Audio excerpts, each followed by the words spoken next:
Every winter, the same images begin showing up. Bright red leaves, impossible colors.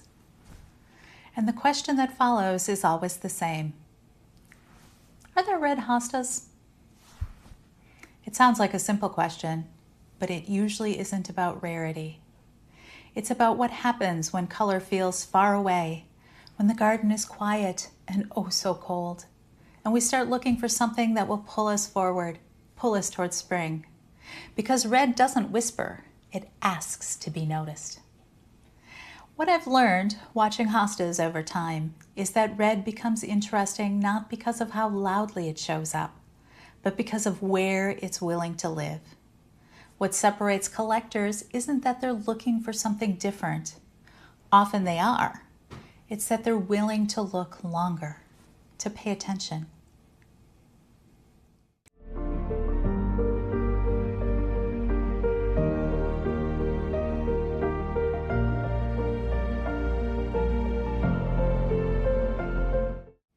Before we go any further, I'm Michelle.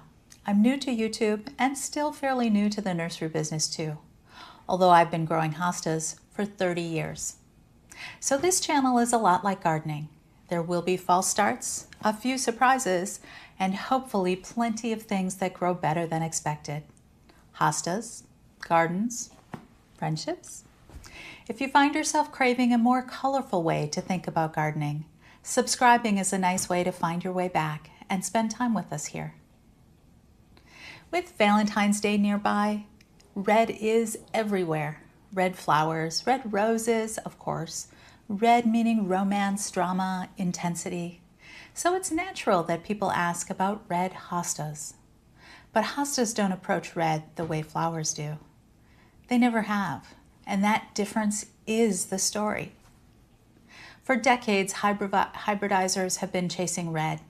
Not loudly, not recklessly, quietly, methodically, patiently. Thousands of red hostas that didn't turn red. Thousands of hostas discarded because they didn't meet the criteria. The category is real. It's registered, it's observed, it's watched. It's red, but it's still unresolved. And that unresolved quality is exactly what makes red hostas so compelling. Red shows up where the plant is structurally strongest, not where it's loudest. It shows up in the petioles, along the scapes, in the base of the leaf, in moments you catch out of the corner of your eye, not from across the garden. That tells us something important. Red isn't trying to dominate the hosta. It's negotiating with it. You don't find red hostas at your average garden center. You don't stumble into them at big box stores. They don't appear en masse, lined up and uniform. They surface differently, through specialty growers, through careful propagation, as gifts from garden friends, through collectors who know what they're looking at and what they're willing to wait for. Red hostas behave more like gems than like commodities. And that's why collectors react the way they do. Collectors lean in when they see it. They stop. They look again. They ask questions instead of grabbing their wallet immediately.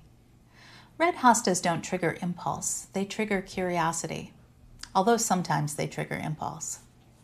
Curiosity, though, is a much more powerful force because when you learn to look more closely to see the red, the garden gives you more than you went looking for.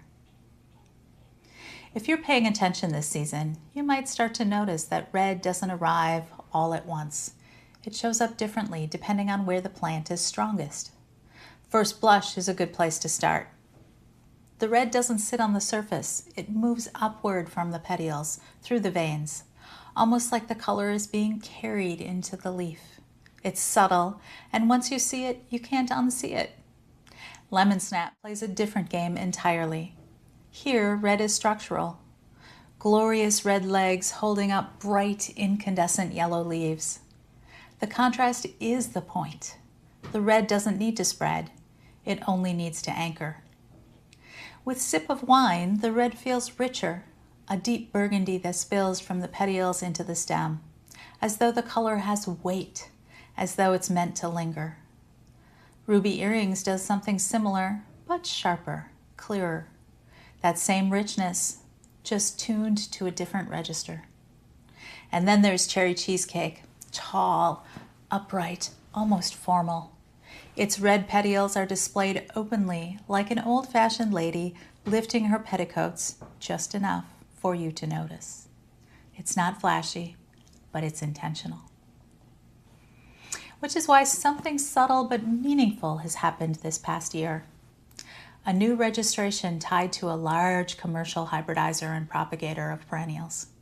That matters, because commercial propagators don't chase curiosity, they chase consistency and scale.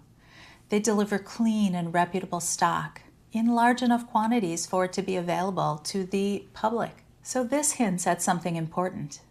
Red may be moving from collector curiosity toward commercial possibility. Not suddenly, not loudly, not tomorrow, but deliberately. Hybridizers aren't chasing red because hostas are incomplete without it. They're chasing red because it reveals something deeper about the plant. Hostas, like most people, aren't built for spectacle. We're built for harmony. Blues soften, golds warm, greens layer and hold the garden together. Red has had to find its place. And when it does, even briefly, it feels earned. And if someday red becomes commercially available in quantity, if we can find it without searching, if we can afford it without compromise, that won't diminish its value. It will simply mark the next chapter in a very long, very thoughtful story. Until then, red hostas remain exactly what they've always been. Not loud, not obvious, but quietly unforgettable. If you love hostas, shade gardens, and the real rhythm of our natural world, not just the pretty parts, you're always welcome here at Hosta Heaven. Until the next chapter, in the Hosta Garden.